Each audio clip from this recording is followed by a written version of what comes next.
Hello students. आज हम लोग स्टार्ट करेंगे क्लास 12th का फर्स्ट चैप्टर प्रकाश का परावर्तन तथा अपवर्तन। ठीक है, ये हम लोग का सिलेबस का मतलब साइंस सिलेबस का पहला चैप्टर है।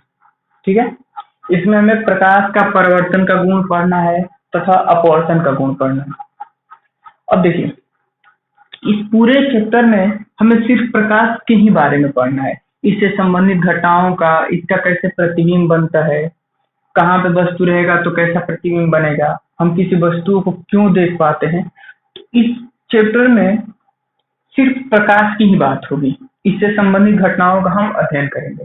ठीक है, तो सबसे पहले हम लोग समझते हैं कि प्रकाश क्या है और इसके क्या क्या गुण होते हैं, इसके क्या क्या प्रभाव होते हैं। तो देखिए, प्रकाश वह कारक है जिसकी सहायता से हम वस्तुओं को देख पाते हैं। अगर प्रकाश नहीं होता तो हम किसी वस्तुओं को नहीं देख पाते। ठीक है, अब ये तो कारण है कि प्रकाश के कारण हम वस्तुओं को देख पाते हैं, ये इसका डिफिनेशन है कि प्रकाश वह कारक है जिसकी सहायता से हम वस्तुओं को देख पाते हैं। लेकिन प्रकाश होता क्या है, अब हमें ये समझना है। ठीक है, तो ऐसे कर सकते हैं कि प्रकाश का गुण क्या है, अब हमें ये समझना है कि आखिर हम प्रकाश में ऐसा क्या होता है, क्या देखते हैं, क्या प्रकाश में होता क्या है कि वस्तुओं को हम देख पाते हैं। तो इसमें पहला गुण है प्रकाश एक प्रकार की ऊर्जा है।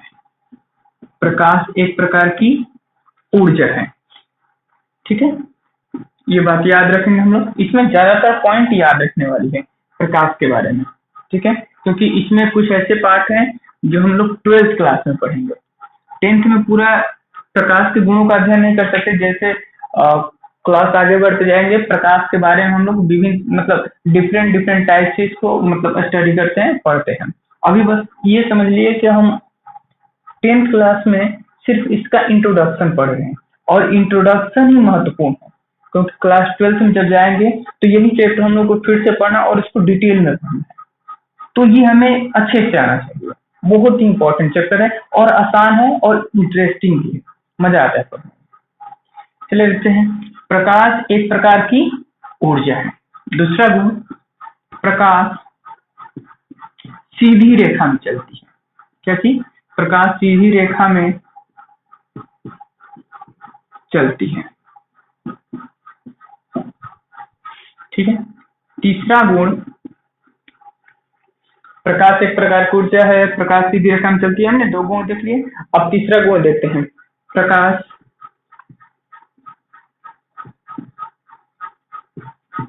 निर्वात तथा पारदर्शी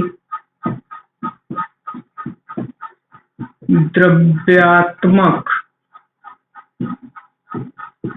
माध्यम में भी चलती है। ठीक है, अब देखिए इसका अर्थ क्या है। प्रकाश निर्वात, देखिए निर्वात का अर्थ होता है जहां पर कुछ भी नहीं है, मतलब हवा भी नहीं है, उसको हम लोग क्या बोलते हैं? निर्वात। जैसे मान लीजिए कि पृथ्वी के अंतरिक्ष से बाहर हम लोग अंतरिक्ष में चले जाएंगे तो वहां पर क्या है, पृथ्वी के अपने कक्ष से बाहर चले जाएंगे तो वहां पे हवा भी नहीं है, तो हम लोग क्या बोलते हैं? उसको निर्वात बोलते हैं। तो प्रकाश निर्वात तथा पारदर्शी, पारदर्शी पारदर्शी का अर्थ होता है कि जिसके हम आर पार देख सके। जैसे मान लीजिए कि यहाँ पे एक शीशा का टुकड़ा है, तो शीशा के टुकड़े के हम लोग आर पार आसानी से देख सकते हैं, तो शीशा का टुकड़ा क्या कहलाएगा? पारदर्शी। तो प्रकाश निर्वात तथा पारदर्शी द्रव्यात्मक, द्रव्यात्मक मतलब जैसे मानिए कोई भी पदार्थ है द्रव्यात्मक है, द्रव्यात्मक माध्यम में भी चलती है। ठीक है, अगला गुण देखते हैं, ये नोट करते जाइए एक एक करके। ठीक है, प्रकाश में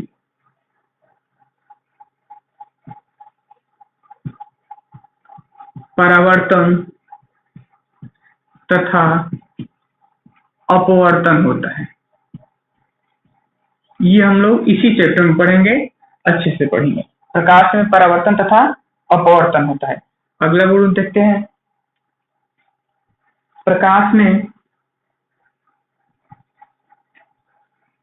प्रकाश का वर्ण विक्षेपण होता है। वर्ण विक्षेपण होता है। ठीक है, ये हम चैप्टर में भी पढ़ेंगे, अगले चैप्टर में बर्न विक्षेपण के बारे में पढ़ेंगे, इस चैप्टर में परावर्तन और अपवर्तन को पढ़ेंगे, और इसके बाद जो गुण लिखवाएंगे वो गुण हम लोगों को 12th क्लास में पढ़ना है, लेकिन हमें उन गुणों को भी याद रखना है, बस याद रखना है, क्योंकि हम लोगों का उतना लेवल नहीं है कि अभी आप लोग समझ पाएंगे, और ना ही हम उनको मतलब कहने करते कि हम आप लोगों को अच्छे से समझा पाएंगे, क्योंकि वो थोड़ा सा लेवल टफ हो जाता है, कठिन हो जाता है। तो जितना गुण लिखाएंगे आप लोग को ये परावर्तन अपवर्तन पढ़ना है, बर्न विक्षेपण पढ़ना है, और बाकी सब गुणों को याद रखेंगे, आगे चल के आप लोगों के लिए काम आएगा। ठीक है, तो ये वीडियो पॉज करके इसे नोट कर लीजिए। ठीक है,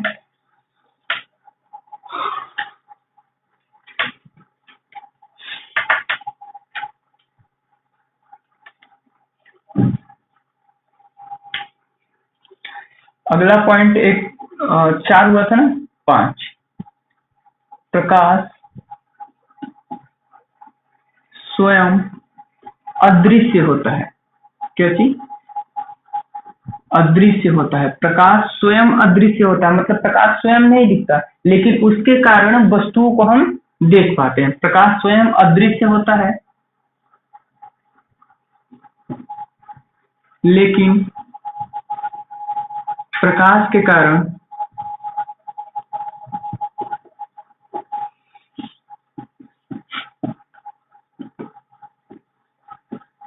वस्तुओं को हम देख पाते हैं। ठीक है, ये भी एक प्रकाश का गुण है। 6 नंबर, प्रकाश विद्युत चुंबकीय तरंग है। ठीक है, ये बातें हम लोग याद रखेंगे, एकदम रट जाएंगे। प्रकाश एक विद्युत चुंबकीय तरंग है, इसके बारे में हमें 12th क्लास में अच्छे से अध्ययन करना है, पूरे डिटेल में हम लोग पढ़ेंगे, लेकिन अभी हम लोग इसको नहीं समझ पाएंगे। ठीक है, यानी कहने का अर्थ कि प्रकाश सीधी रेखा में भी चलता है और प्रकाश तरंग के रूप में भी चलता है। विद्युत चुंबकीय तरंग ये अनुप्रस्थ तरंग होता है। प्रकाश जो है अनुप्रस्थ तरंग होता है। ठीक है, अगला गुण देखते हैं। प्रकाश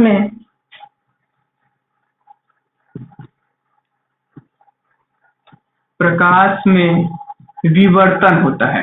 प्रकाश में विवर्तन होता है। ठीक है, देखिए ये प्रकाश की एक घटना है। जैसे हम लोग अभी पहला गुण या दूसरा गुण लिख रहे थे, तो उसमें लिखे थे कि प्रकाश में परावर्तन होता है। प्रकाश का परावर्तन, चैप्टर का ही नाम है परावर्तन तथा अपवर्तन।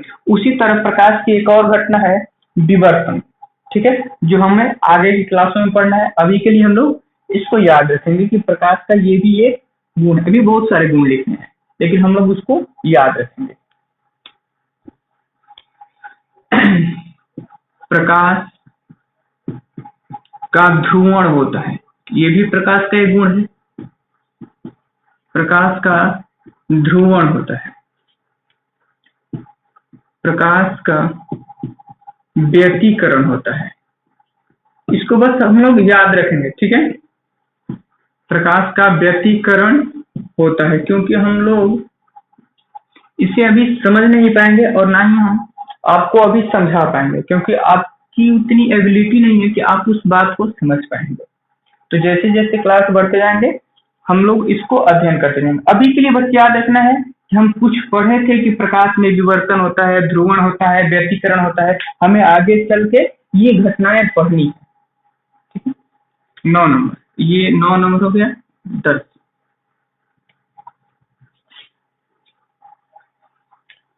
प्रकाश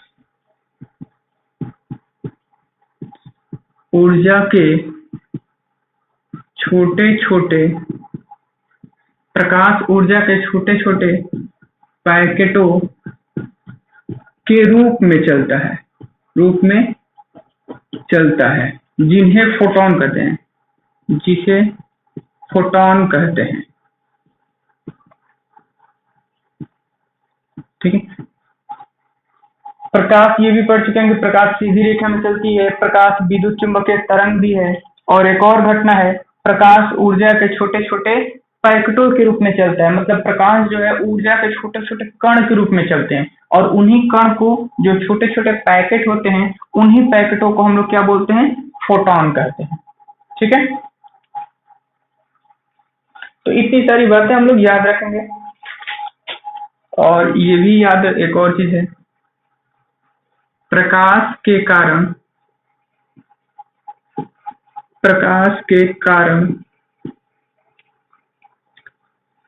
उचित वस्तु से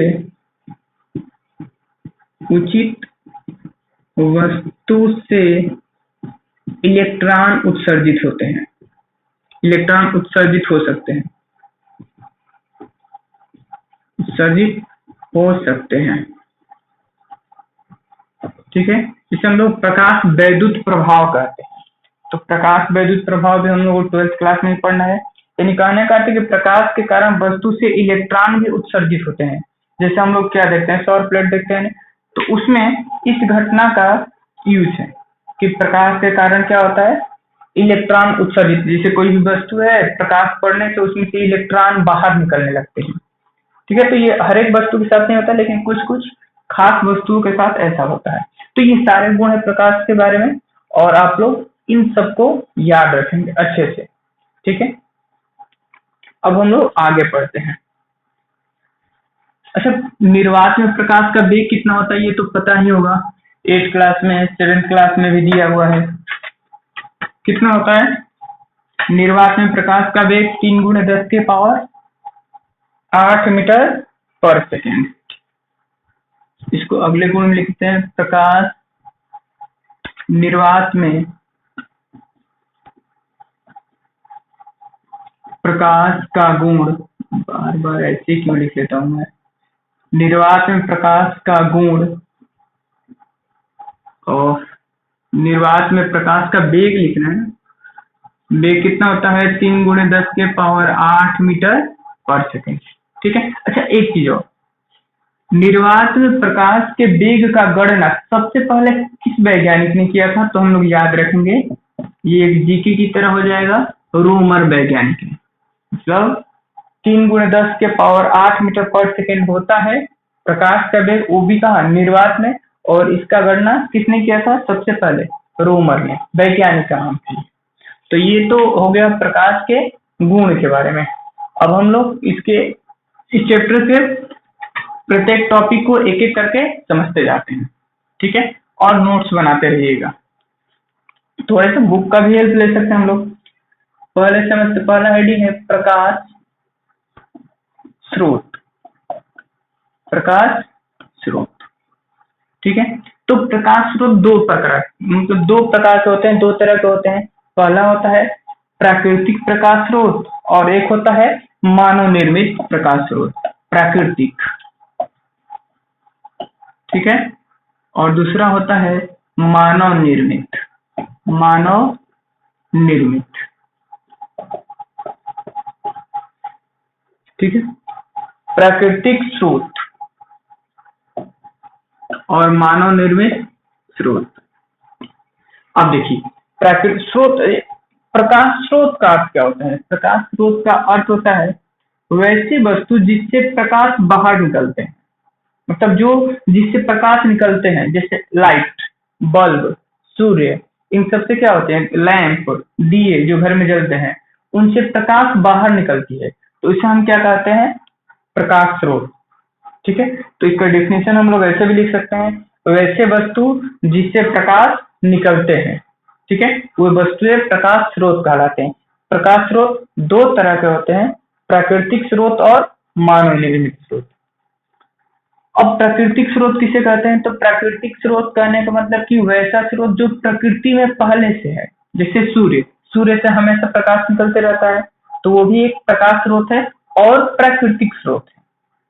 ठीक है, दूसरा है मानव निर्मित स्रोत, तो इसको ऐसे लिख सकते हैं, वैसे स्रोत, वैसे प्रकाश स्रोत जो मानव द्वारा निर्मित किए गए हैं, जैसे लाइट, बल्ब, लैंप, जो भी हम लोग बना के यूज करते हैं जिससे प्रकाश बाहर निकलता है, उसे हम लोग क्या बोलते हैं? मानव निर्मित प्रकाश स्रोत। आज समझ में आए? तो इसे हम जो बोले हैं उसको आप लोग लैंग्वेज में कॉपी पे लिख सकते हैं। अब हमें समझना है प्रतिदीप्त वस्तु, अप्रतिदीप्त वस्तु। प्रतिदीप्त वस्तु और अप्रदीप्त वस्तु।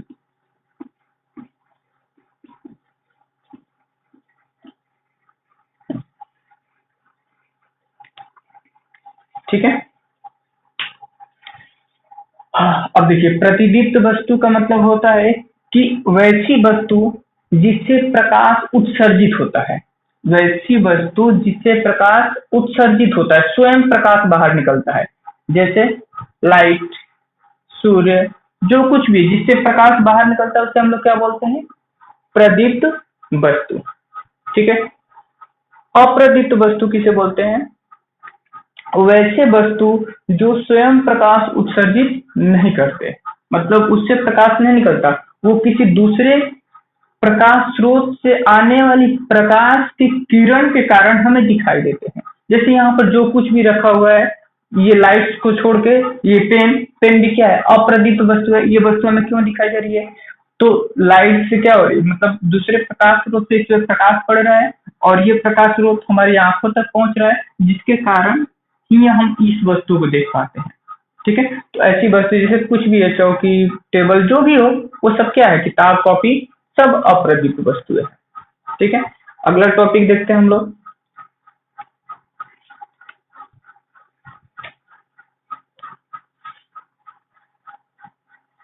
प्रकीर्णन।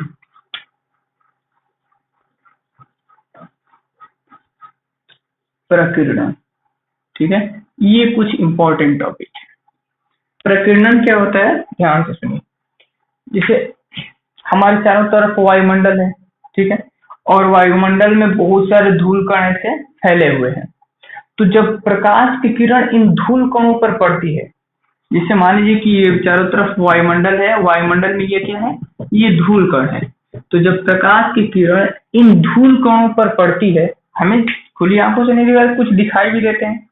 जब प्रकाश की किरण इन धूल कणों पर पड़ती है, तो ये धूल कण प्रकाश की ऊर्जा को अवशोषित कर लेते हैं। अभी बताएं कि प्रकाश एक प्रकार की ऊर्जा है। ठीक है। प्रकाश के ऊर्जा को क्या करते हैं? अवशोषित कर लेते हैं। पहले जो प्रकाश की किरण धूल कण पे पड़ती है, उसे पूरी तरफ खींच लेते हैं, अवशोषित कर लेते हैं, और फिर क्या करते हैं? उसे चारों तरफ फैला देते हैं। ठीक है।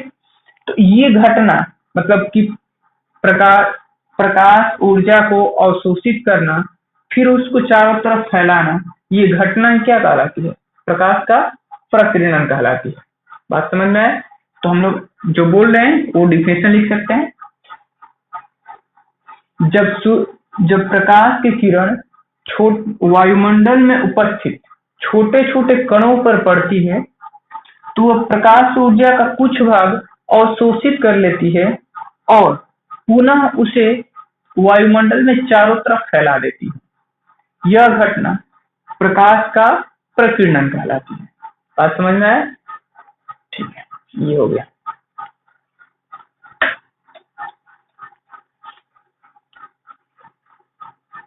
ये अच्छे से समझ में आया प्रकीर्णन? इसे लग रहा है कि अभी कंफ्यूज है। जैसे मान लीजिए धूल कण है, ये वायुमंडल का एक कण है, मान लीजिए कि इधर से सूर्य का प्रकाश आ रहा है। ठीक है, चलिए इसको नहीं, ये किरण बता रहा है कि प्रकाश, ये एरो का साइन जो है, ये तीर का निशान, ये बता रहा है कि प्रकाश किरण इधर से आ रही है। तो ये करता क्या है? कण इन सारे किरणों को, मतलब कि प्रकाश की ऊर्जा को अवशोषित, पहले ये अवशोषित कर लेता है और अवशोषित करने के बाद ये पुनः चारों तरफ इन प्रकाश किरणों को क्या कर देता है? फैला देता है, फिर से ऐसे चारों तरफ फैला देता है, और यही घटना क्या कहलाती है? प्रकाश का प्रकीर्णन कहलाती है। अब हमें पढ़ना है प्रकाश किरण। ठीक है।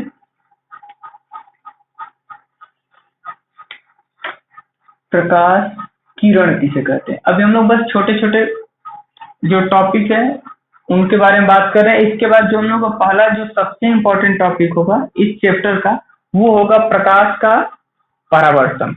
ठीक है, और परावर्तन के नियम। तो अभी लिख रहे थे प्रकाश किरण। अब देखिए ये प्रकाश किरण क्या होता है।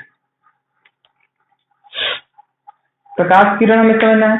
तो हम ऐसे कर सकते हैं कि प्रकाश, अभी इससे पहले जो प्रकाश का गुण लिखवाए थे उसमें हम लोग ये लिखे थे कि प्रकाश सीधी रेखा में चलती है, प्रकाश एक सरल रेखा में चलती है।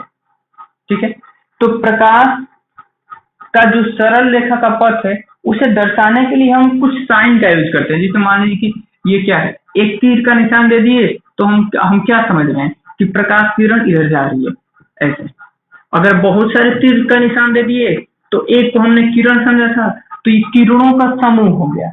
तो इन किरणों के समूह को हम लोग क्या बोलेंगे, किरण पुंज। और समझ में आ रही है? जैसे प्रकाश को मान लीजिए कि यहाँ पे लाइट जल रहा है, यहाँ से ऐसे सूर्य है, यहाँ पे प्रकाश ऐसे, इनसे चारों तरफ प्रकाश निकल रहा है, तो प्रकाश ऐसे निकल रहा है, तो उसको दर्शाने के लिए हम लोग इस एरो साइन का यूज करते हैं, और इसी को हम लोग क्या बोलते हैं, प्रकाश किरण। तो अगर डिफिनेशन लिखना होगा तो हम लोग ऐसे लिख सकते हैं,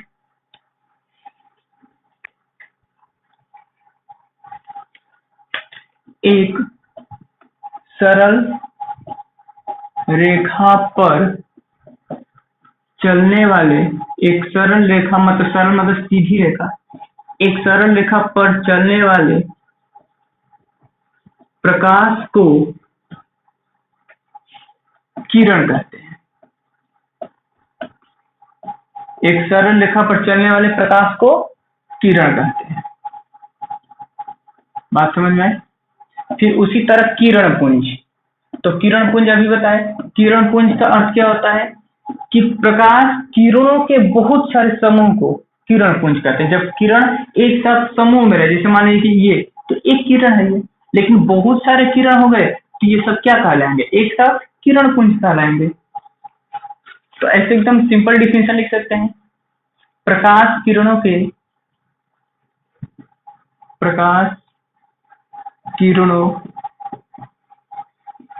समूह को, प्रकाश किरणों के समूह को किरण पुंज कहते हैं।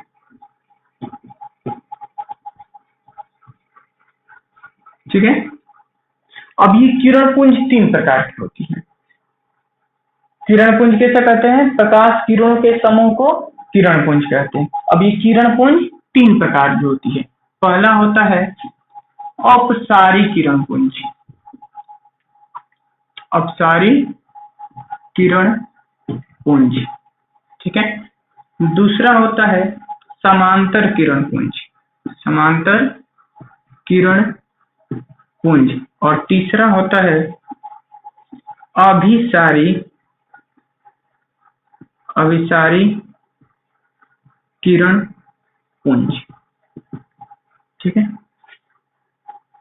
अपसारी किरण पुंज, समांतर किरण पुंज, अभिसारी किरण पुंज।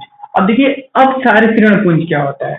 अपसारी किरण पुंज का अर्थ ये होता है कि एक बिंदु स्रोत से प्रकाश निकले और चारों तरफ फैल जाए। जैसे हम लोग टॉर्च का लाइट जलाते हैं, तो टॉर्च का लाइट जलाते हैं तो वहां पे ऐसे दिखने में ही लगता है कि एक बिंदु से प्रकाश स्रोत निकल के चारों तरफ ऐसे फैलती है।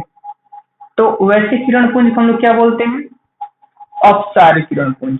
मतलब ऐसा ऐसा कुछ, ये मान लीजिए कि यहाँ पर एक बिंदु स्रोत है, यहाँ पे एक बिंदु स्रोत है, यहाँ से प्रकाश किरण चारों तरफ निकल के फैल रही है बाहर की ओर। ये तीर का निशान बता रहा है कि प्रकाश किरण इधर जा रही है। तो एक बिंदु स्रोत, मान लीजिए कि यहाँ पे टॉर्च है, ऐसे यहाँ पे एक टॉर्च लगा हुआ है और टॉर्च से क्या हो रहा है, प्रकाश निकल के बाहर जा रहा है और चारों तरफ ऐसे फैलता जा रहा है। तो ऐसी किरण को हम लोग, ऐसे किरणों के समूह को हम लोग क्या बोलते हैं, अपसारी किरण पुंज। उसके बाद हम लोग देखेंगे समांतर किरण पुंज, बता रहे हैं इसको, तीनों को एक साथ बताएंगे, डिफिनेशन कैसे लिखेंगे। समांतर किरण पुंज, तो समांतर किरण पुंज सिंपल है, जब प्रकाश किरणें एक दूसरे के समांतर हो, सभी किरणें एक दूसरे के समांतर हो, तो वैसे किरण पुंज को हम लोग क्या बोलते हैं, समांतर किरण पुंज। अब ये समांतर किरण पुंज का मतलब इसका एग्जाम्पल क्या हो सकता है, तो बहुत दूर से आने वाली जितनी भी प्रकाश की किरणें हैं वो सभी समांतर होती है। ठीक है, जैसे मान लीजिए कि यहाँ पे टॉर्च जल रहा है, अगर यहाँ बहुत दूर हम देखें यहाँ पे ऐसे, तो इसके पास जो किरणें होगी ये सब क्या होंगी, एक दूसरे के लगभग समानांतर दिखेगी। तो जो सूर्य से प्रकाश की किरण आ रही है, मतलब सूर्य से प्रकाश की जो किरण आ रही है, उनका जो किरण पुंज होता है वो समानांतर किरण पुंज होता है। उनकी किरणें हमेशा एक दूसरे के क्या होती है, समानांतर होती है। और समझ में आया? अब अगला देखते हैं अभिसारी किरण पुंज। अभिसारी किरण पुंज अपसारी किरण पुंज का एकदम अपोजिट होता है। जैसे इसमें क्या है, एक बिंदु स्रोत से प्रकाश किरण निकल के चारों तरफ ऐसे फैल रही है, और अभिसारी किरण पुंज में होता है कि चारों तरफ से किरणें आकर किसी एक बिंदु पर मिलती है या मिलती हुई प्रतीत होती है। ऐसा ये चारों तरफ से ऐसे किरणें आती है और एक बिंदु पर मिलती है। ये डायरेक्शन देखिए, इस डायरेक्शन का मतलब चारों तरफ से ऐसे किरणें आ रही है और एक बिंदु पर मिल रही है। तो ये किरणें क्या है, अभिसारी किरण पुंज है। ठीक है, इनके बीच की दूरी, जैसे देखिए ये किरण है, ये पहले किरण के बीच की दूरी इतना दूर था, फिर थोड़ा कम हुआ, फिर थोड़ा कम, फिर थोड़ा कम, ऐसे कम होते जाता है। तो हम ऐसे भी कर सकते हैं कि अभिसारी किरण पुंज में इनके किरणों के बीच की दूरी लगातार घटती जाती है। अपसारी किरण पुंज में कर सकते हैं कि वैसा किरण पुंज जिनके किरणों के बीच की दूरी लगातार बढ़ते है। जैसे मान लीजिए अभी यहाँ से इन दोनों किरणों की बात करते हैं, तो इनके बीच की दूरी ये थोड़ा कम है, फिर यहाँ पे थोड़ा ज्यादा है, यहाँ पे ज्यादा है, यहाँ पे ज्यादा है, यहाँ पे अधिक है। तो ऐसे क्या होता है, इन किरणों के बीच की दूरी लगातार बढ़ते जाता है। तो ऐसे किरण पुंज को हम लोग क्या बोलते हैं, अपसारी किरण पुंज। ऐसे सिंपल में भी डिफिनेशन दे सकते हैं हम लोग कि वैसा किरण पुंज वैसे किरणों का समूह जिनके किरणों के बीच की दूरी लगातार क्या होती जाती है, बढ़ती जाती है। फिर ऐसे इसको भी बोल सकते हैं अभिसारी किरण पुंज को, वैसा किरण पुंज जिनके किरणों के बीच की दूरी लगातार घटती जाती है, कम होती जाती है, तो उसे अभिसारी किरण पुंज। समानांतर किरण पुंज तो अच्छे समझ में आ रहा है कि वैसा किरण पुंज जिनके किरणों के बीच की दूरी हमेशा बराबर होती है और एक दूसरे के समानांतर होती है, तो उसे हम लोग क्या बोलते हैं, समांतर किरण पुंज। तो अपसारी किरण पुंज का डिफिनेशन लिखते हैं हम। चलिए लिखते हैं इसको। वैसा ये है, वैसा किरण पुंज जो एक बिंदु से निकलकर चारों तरफ फैल जाती है,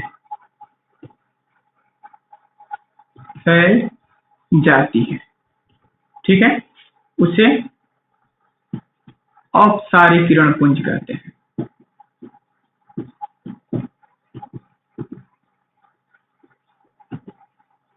ठीक है, अब अगला देखते हैं समानांतर किरण पुंज।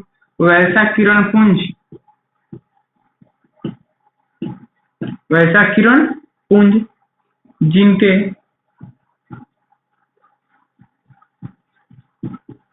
किरणों के बीच की दूरी समांतर होती है। ठीक है, ये बात समझ में आ रही है। वैसा किरण पुंज जिनके किरणों के बीच की दूरी समांतर होती है तो उसे समांतर किरण पुंज कहते हैं, समांतर किरण पुंज कहते हैं।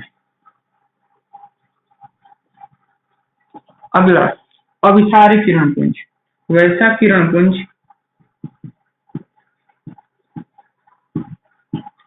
किरण पुंज जो चारों तरफ से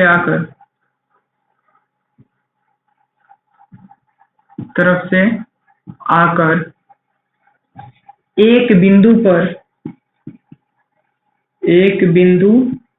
पर मिलती है या मिलती हुई प्रतीत होती है।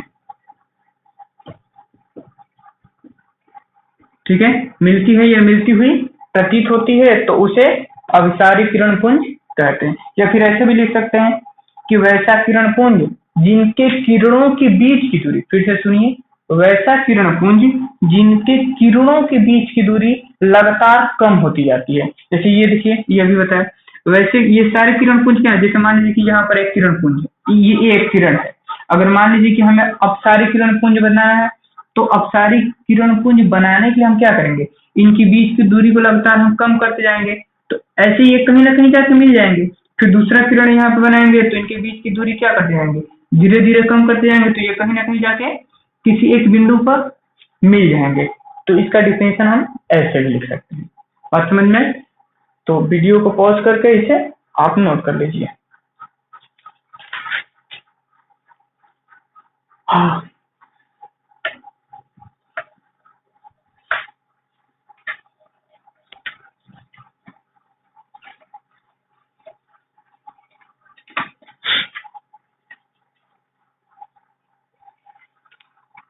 अब देखिए हमें पढ़ना है पारदर्शी पदार्थ।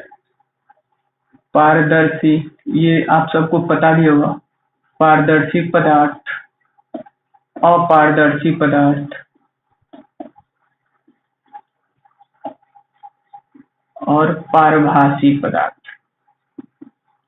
पारभासी पदार्थ, तो इसका हम डिफिनेशन लिखेंगे नहीं, बस समझा रहे हैं, आप लोग अपने से भी लिख सकते हैं।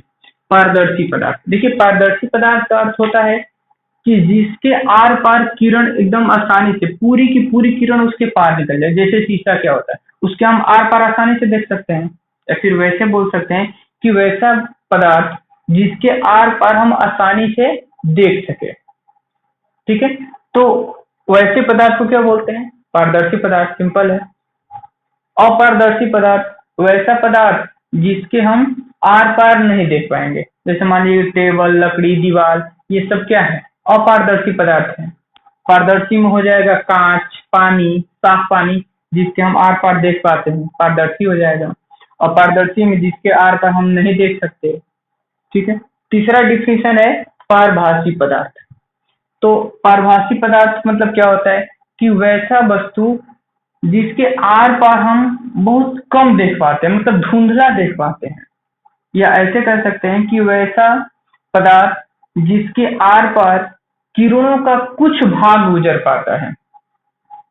ठीक है, तो वैसे पदार्थ को हम लोग क्या बोलते हैं? पारभासी पदार्थ। जैसे तेल लगा हुआ कागज, अगर किसी कागज में तेल लग जाता है तो हम उसको आर पार देखते हैं तो कुछ कुछ वस्तुएं धुंधली दिखाई देती है, तो वैसे वस्तु को हम लोग क्या बोलते हैं? पारदर्शी पदार्थ। या फिर ऐसे कह सकते हैं कि घिसा हुआ कांच, जो रगड़ा हुआ कांच होता है वो क्या होता है? उसके आर पार देखने से बहुत दिखाई देता है लेकिन धुंधला दिखाई देता है, तो हम लोग उसको भी क्या बोल सकते हैं? वो भी पारभासी पदार्थ है।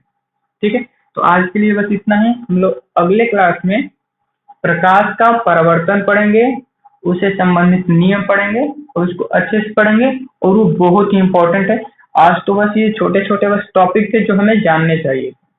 ठीक है, तो ये चैप्टर अगर, या फिर ये वीडियो अगर आप लोगों के लिए हेल्पफुल है, आपको पढ़ने में मदद कर रही है, मतलब इससे आपको हेल्प मिल रहा है, तो आपको इस चैनल को, यानी मेरे चैनल को सब्सक्राइब कर देना होगा, ताकि जब भी कोई वीडियो अपलोड करूं तो आपको नोटिफिकेशन मिल जाए।